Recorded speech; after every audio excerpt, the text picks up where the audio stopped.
We discuss books we read and want to share with you, as well as technology and productivity and sports, which is what we do by day. No, not really. Okay. Right now I have a swimming buddy, I have a running buddy, and I have a biking buddy. So I have and there are three different people. So nice. so this way I actually socialize more.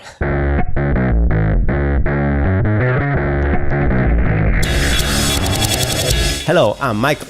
I'm Radek, And this is the podcast. a sounding board for interesting ideas and insights. We discuss books we read and want to share with you.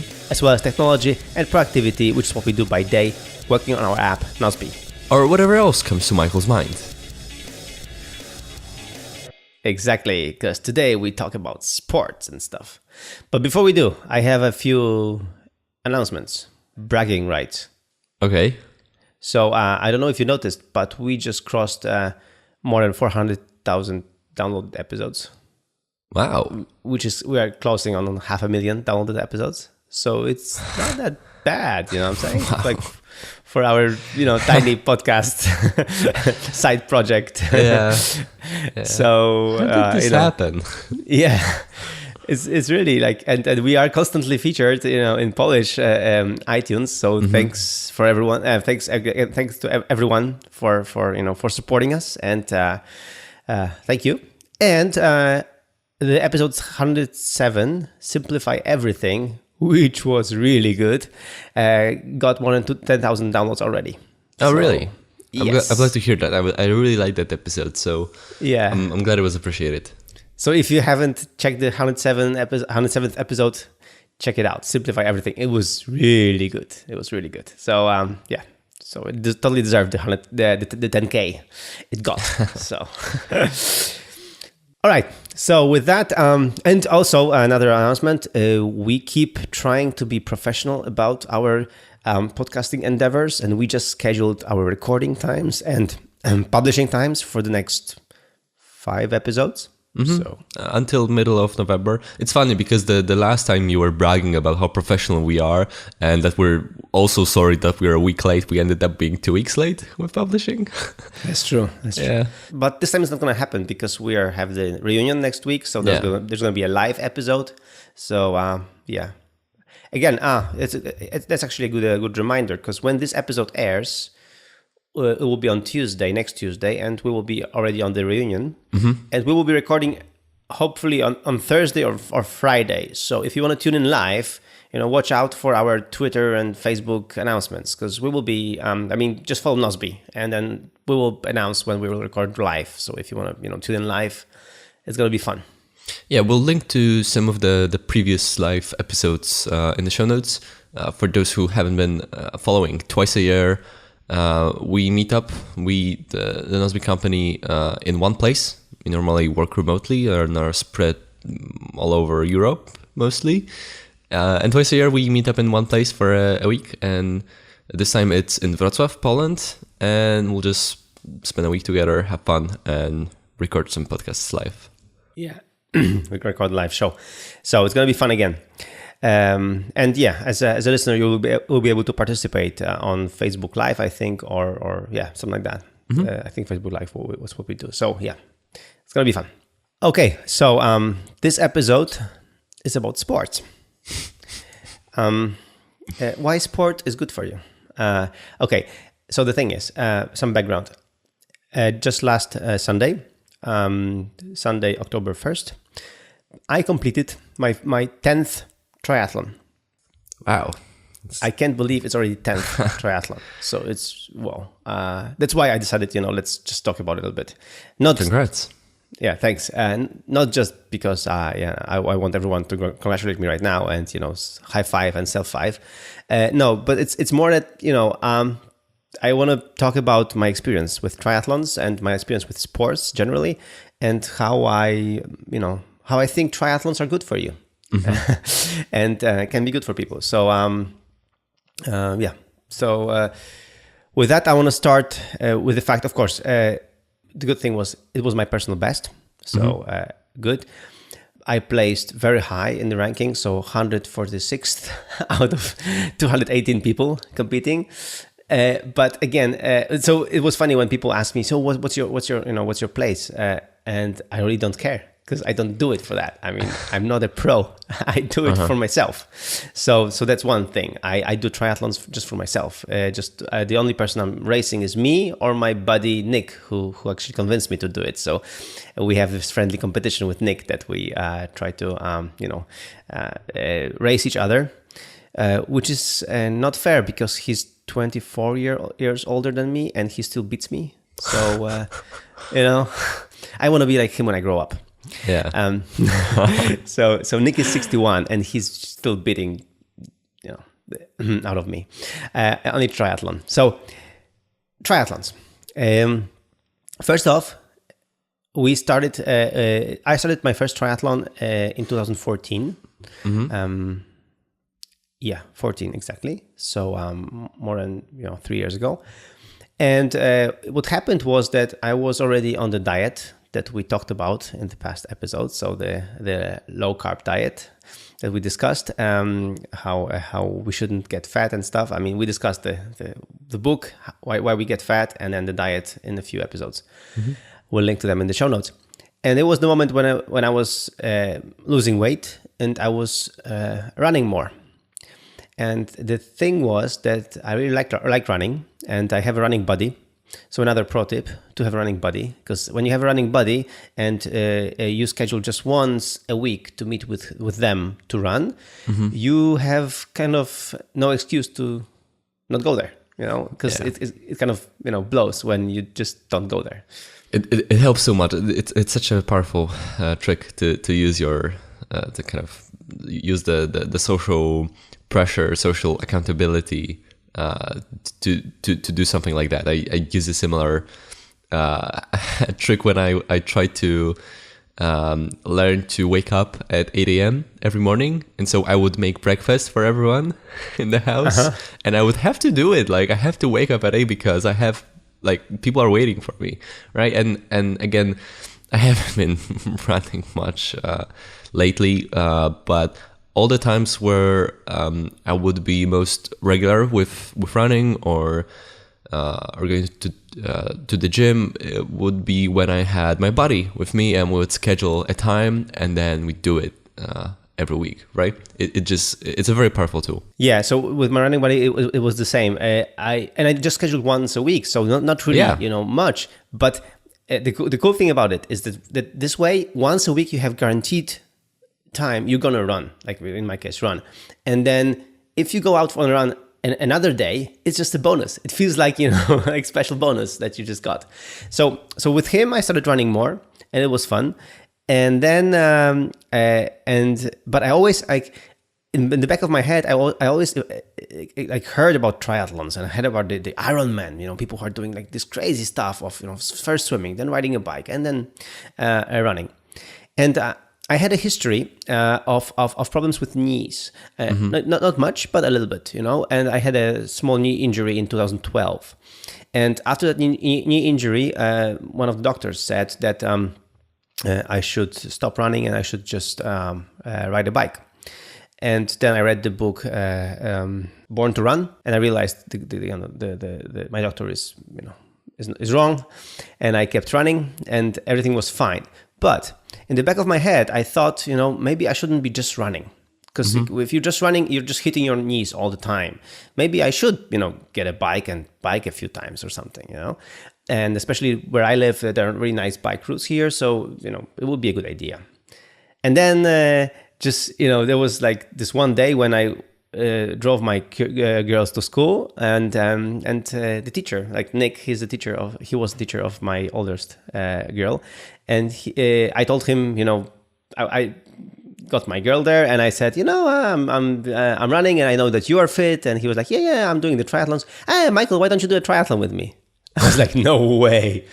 And he explained to me that there's the sprint triathlon, which is pretty short. So it's like 750 meters swim, 20 kilometers bike ride, and then just 5-kilometer run. So, and I thought, 5-kilometer run, after all this, I can do that. I mean, I should be able to run home, So I got tempted.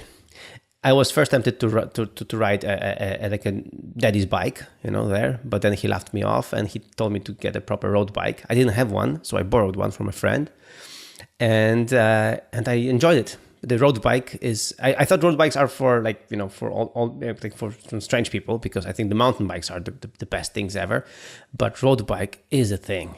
It's just very fast. It's very nice. So I started riding the road bike, and it was 2 weeks before the triathlon. So I didn't have time to prepare, and I also didn't swim crawl. I could only swim the breaststroke, and I would ask if this is allowed to do the breaststroke, because it's slower than the crawl. If I'm going to be just ridiculous, or just everybody was going to laugh at me. And they said no. In sprint triathlon it's fine. It's a short one. It's a beginner's triathlon, so everything is allowed. I mean, you can do the breaststroke and you should be fine.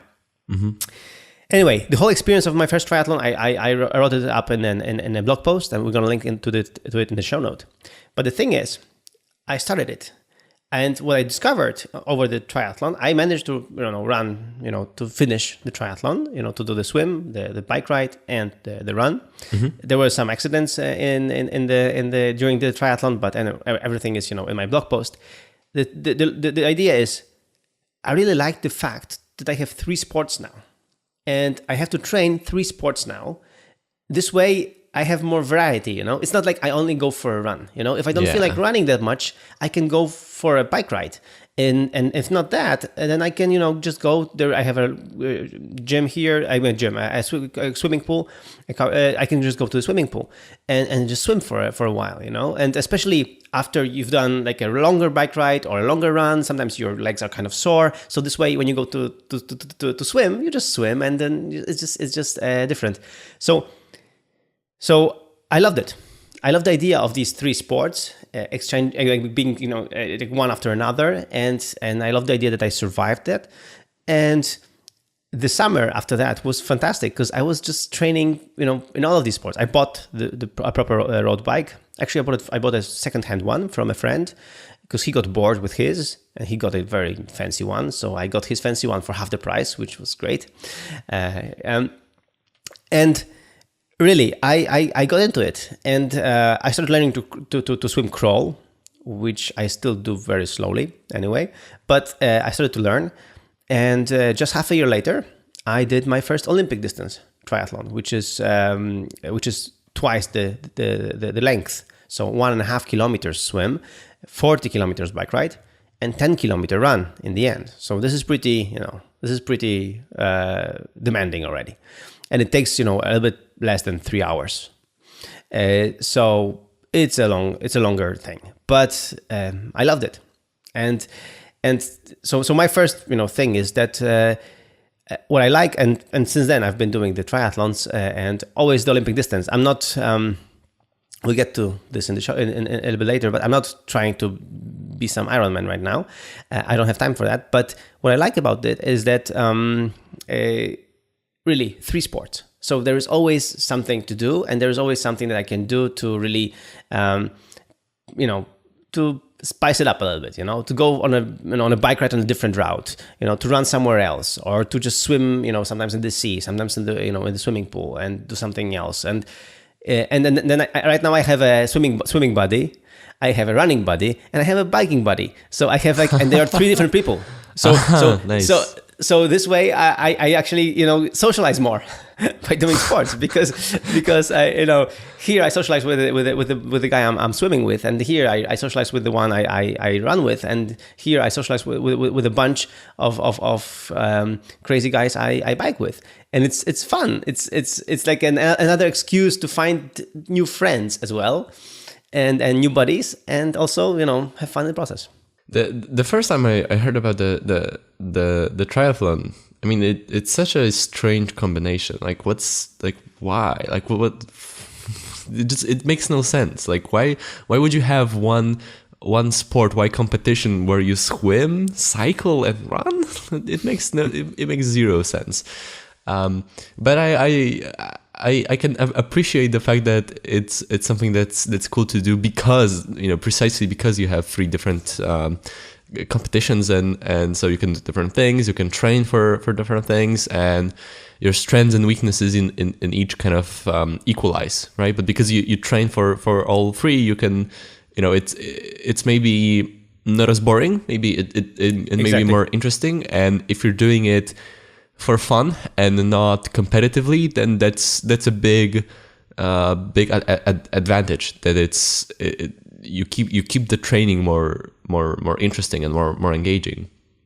And I didn't hear about the sprint distance. I don't know about swimming. I can't really swim. I mean, I can swim, but I can't swim, and 750 meters sounds like a lot, but I'm not sure. I haven't tried to swim at a distance.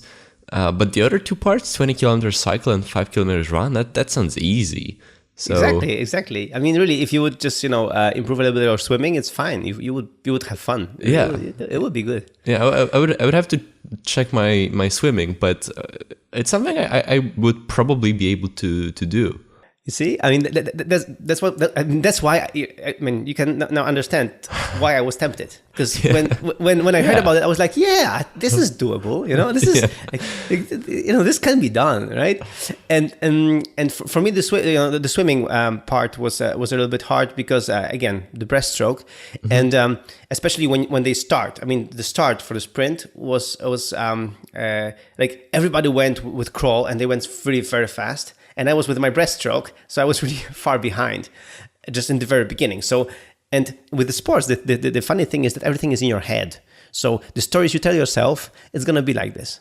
So, the first story I told myself, what am I doing here? This is ridiculous. These guys are so fast. I'm so slow. There's no way for me to complete this.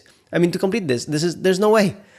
But then I kept pushing, swimming my breaststroke, and then I realized that these people who started so quickly then just tired off very quickly as well. Yeah. And because in sprint triathlon, usually, I mean, there are professionals there as well, but usually there are more amateurs than in any other triathlon. So then I realized, my breaststroke is actually as fast as some of the crawls there. And then when I was finishing the 750 meter stint, I just got out of the water, I realized that I have like 20 or more people behind me. So it was fine, it wasn't that bad. So that's the thing. So you should really check out the swimming part. And for me, really, up until now, I do crawl now. I have learned it, but I'm still slow. So for me, the crawl part is always, the swimming part is like to qualify for the rest, you know? Yeah. And again, it's just fun. I like swimming. I'm just not fast at it, but I just like swimming, so it's fine. I'm just swimming, it's fun, and I know that I'm gonna be slow, and I'm gonna be one of the last to leave the water, and I am. When I take out of the 220 people who completed the water, I was 210th. So I was really, wow. I was like at the end. But the good thing is I was close to the group, so I wasn't really far away. Mm-hmm. With swimming, it's the question of 1, 2, 3 minutes. When so it's not a big deal. And then I gained like 2 minutes because I did the transition very fast. For example, so on the bike I was with quite a big group already, So and then on the bike I'm very strong. I'm strong. So on the bike I was just having fun and overtaking people and everything. So it was great. And then running I'm not that good, but because there is really some good runners there. But anyway, you see. It's doable. Yeah, but ultimately, it doesn't matter if you're doing it for fun. It matters that you've completed it. Exactly. And maybe if you're feeling particularly competitive, that you've beat your previous record. So it's fun. So now we're moving swiftly to this point, and which is really important. So I have a few friends who are doing triathlons as well. Mm-hmm. And they're also like me. They're also, people who have normal jobs or, because I still, run this company. So I still, do some stuff. So they work normally and they do the triathlons. And very quickly, the good and the bad thing about today's time is that all of the gadgets and all of the, equipment is very accessible. I mean, you can really get a good road bike for not that much money. From Decathlon or some, other place, or just like I did, I buy a second-hand one, which is pretty good for, not that much money. I mean, still something, but not that much. And then you have all these apps that measure you, and you have Strava and Runkeeper and all these apps that can measure you, and you can measure against other people. So what it's good that we can measure all these things, and we can buy these smart watches, and people use these Garmin watches and things, and I use still the Apple Watch, which I'll talk about later. Anyway, this is good that we can measure all these things, and we can track ourselves. And I say the only person we are competing against is ourselves. But on the other hand, what I would also say is that we should never outcompete fun. The fun should be always the best. I mean, the best motivation, because what I realized from my friends is that they start really getting serious about it. Once they get the hang of it, just like I did right now. I did my personal best right now, but it doesn't mean I'm gonna just right now drop most of my work and just start training more to be even better next time.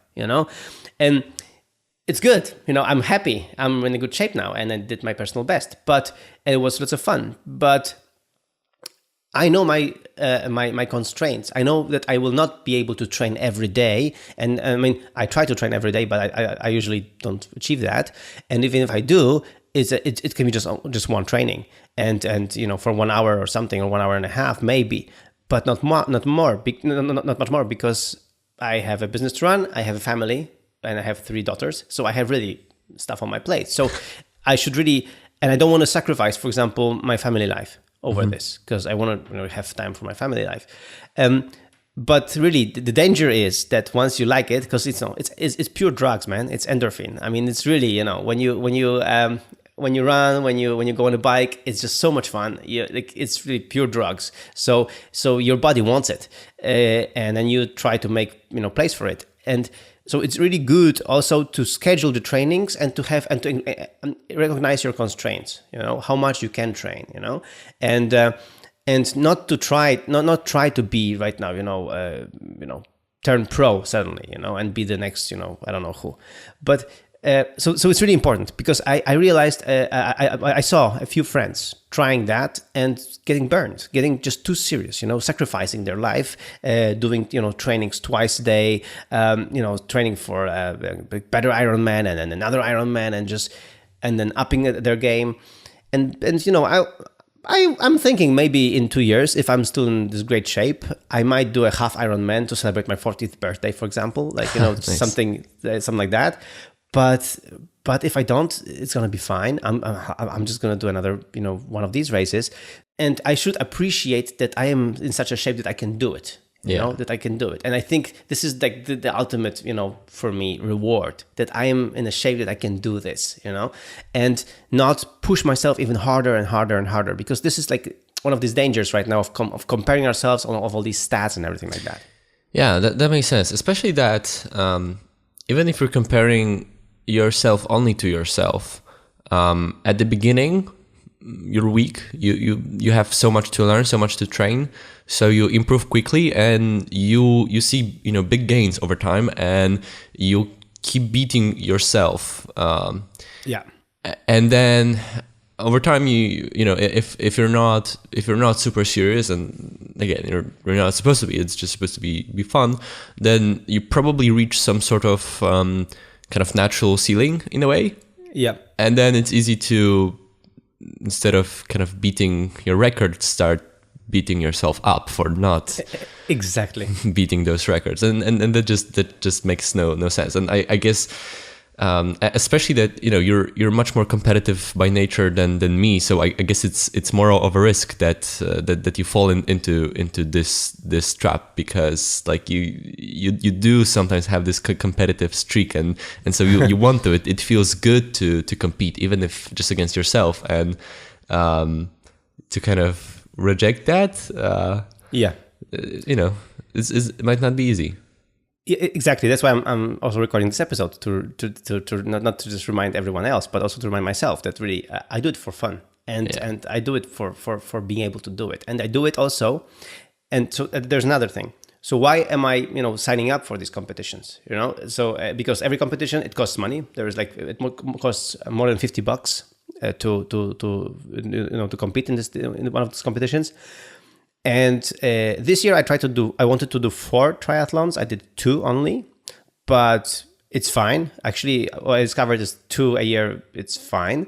But 1 in the spring and then 1 in the fall this way. And now that's the trick. If you do 2, like 1 in the spring, 1 in the fall, the good thing is that you're always motivated to keep training.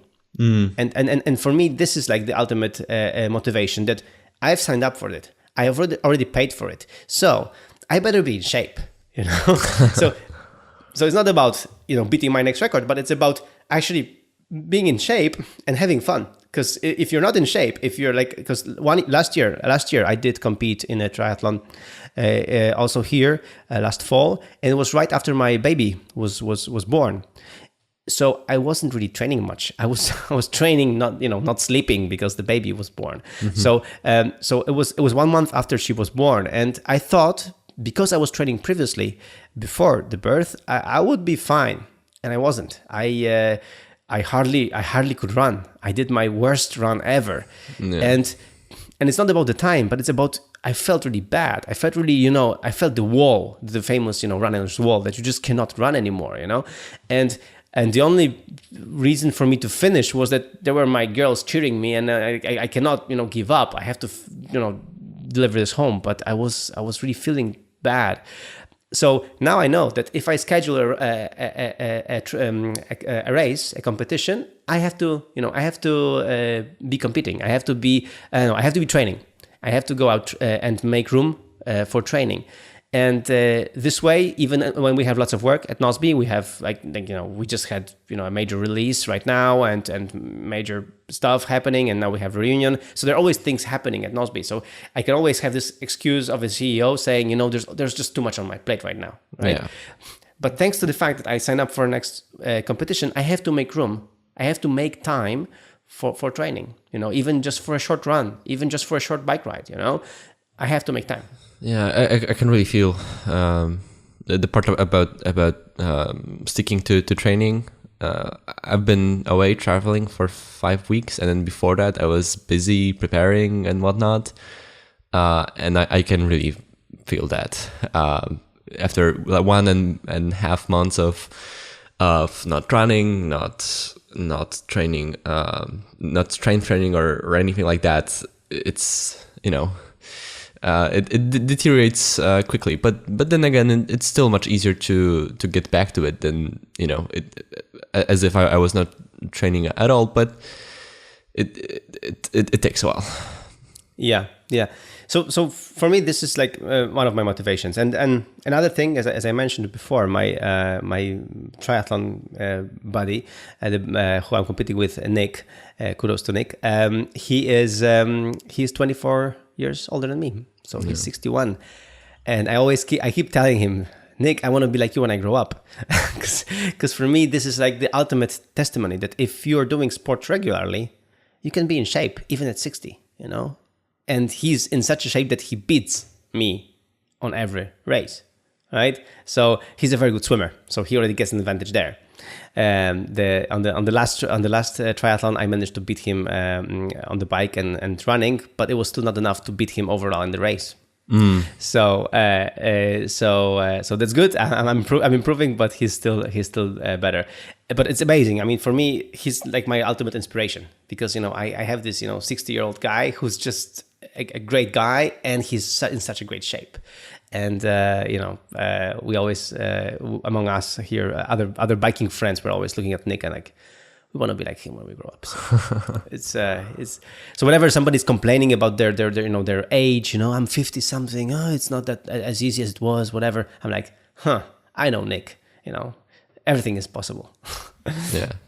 On my trip to Panama, I met this older lady who was, I think, 67. And she's from Colorado, and she was in Panama for like 2 years now.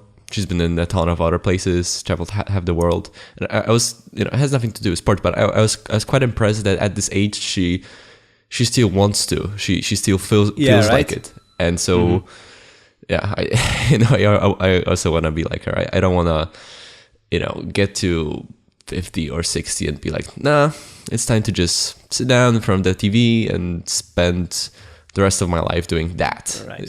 No, that's boring. No, I mean,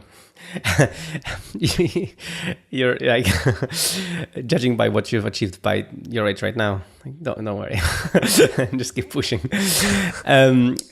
So that's the ultimate inspiration as well. So like to see these people and just seeing them, and you see other, and it's the same. Just seeing other competitors. It's fun. I mean, this is what happens to people, to anyone who signs for any race. I mean, if you sign up for just a running race, you can see so many good runners who are just older than you, or just on this race, I was running and I had really great pace. I was like, yeah, this is good. I have good pace. It's good. Yeah, I'm strong. Good. And then I see an elderly lady just overtaking me, and I'm like, seriously. And she was really. You could tell from her body that she was old, but she was training a lot, and she just overtook me, and I'm like, come on. But then then it's great. I mean, it's amazing. You see these people, and then you just believe that anything is possible, and I think so. Another thing I wanted to give here with these tips is that with sports, the cool thing is that you learn to be more, because this is my problem always, to be more regular with things, to be to be regular. I mean, we always talked about habits here on this show, like how it's difficult to create these habits and everything. Consistency, yeah. And with this cadence of race and having to race, and then forcing myself to train and to do these things, it just helps me be more regular with that, and then it translates also a little bit, I think, to work. Then I try to be more regular with other things as well, because I have to be regular with that already. So I think it does translate a little bit more into that, and it helps me. It helps me stay focused, and it helps me. And of course, what we already discussed in this show, on this show, is that whenever I'm going out for a bike ride or a run by myself, then I'm listening to podcasts or audiobooks. So yeah, I'm living a double life anyway. So again, it's a good excuse. As we I think we mentioned that in one of the episodes, that I don't go out for a run. I go out to read. Yeah. I fell out of that habit over the last many months, but for a long stretch of time, this has been very motivating to have the two things kind of feeding into each other. Me feeling like doing more kind of physical activity, not necessarily running, maybe going for a bike or maybe going for a walk, but just being more physically active in all the ways, because I felt like listening to a book, but also listening to books more because I felt like going for a walk. Exactly. Right. Exactly. And so the two things really reinforce each other very much. Yeah. So now, for example, another thing is that I am trying in each of the sports. I mean, again, the good thing about triathlons is that in each of the sports, I'm discovering the new things, like the subtleties, like what to do to be a better biker, to better runner, better swimmer. And there's so many things to each sport. It's amazing. Like it's like each sport has like so many things to give and so many things to learn. Like it's incredible. Like for me, with biking, it's not only about pushing hard on the pedals, but it's also the technique. How you should approach like certain kind of terrain or road, and the corners and things like that. And then with with running, we have this Must Be How template that Marcin, our podcast editor, created to train to be a better runner. And there's like there are so many different kind of trainings you can have, like for different heart rates and different zones of heart rates and things like that. And with swimming, I'm learning this total immersion technique, which is really cool because it's like a crawl, but it's a nice. I mean, for me, it's a nicer crawl because you don't have to kick so much, and you still swim pretty effortlessly. So for me, again, it was also a path of discovery, of learning, and I am a learner of these three different sports, which I thought I had some clue about, but then I realized over the course of the last three years that there's so much to learn in each of them. So it's also like kind of fascinating. Yeah, and I think with all of those little things, just little nuances of how you how you run or swim, the low details of how you do your stroke or whatever. The framework of deliberate practice seems to apply quite nicely. We've discussed it on the show, in the show notes, mostly in the context of kind of intellectual pursuits, but there were many examples in the book from sports actually, and I think it would fit quite nicely to have this framework in your mind. Yeah, I mean, I mentioned in one of the shows that I use deliberate practice for my swimming. That I do swimming practice. I record myself. I send the recording to my trainer, and I get feedback, and then I watch some videos to improve this kind of aspect that I just didn't do well, and try to improve it. I record again, I get feedback, so I do the whole deliberate practice thing. The same with running right now. We share a project with Marcin, and each training he knows exactly. I know, and he knows what I should be doing. And then once I've done the task, so the training, I put comments in the task to tell him how it went. And he also shares my Runkeeper data, so he can see actually how it went. And then he can tell me, okay, Michael, you should do this, or you should try this, or try that. So again, deliberate practice helps a lot, and that even people like me can train and improve. And again, I think this kind of deliberate practice sessions again help me, I think, translate a little bit into other parts of my life. That's why one of my friends who used to be a professional sports person, he told me that very often professional sports people are good business people, or because they have this they understand the habits, they understand the consistency, they understand cadence, they understand how to persevere, and they understand when there is a problem, okay, it hits you, but then you stand up and you try again, right? They don't give up so easily. Like they have all these traits that are really important to succeed, and It's really interesting. And these traits from sports translate into traits in life. And that's why I think, sports should be a part of our lives. Even not everyone has to do, like, as I said, Ironman or really professional triathlons or whatever, or even, amateur triathlons. But as you said, any kind of activity and any kind of, small deliberate practice or small, habit of doing something, and it's fun.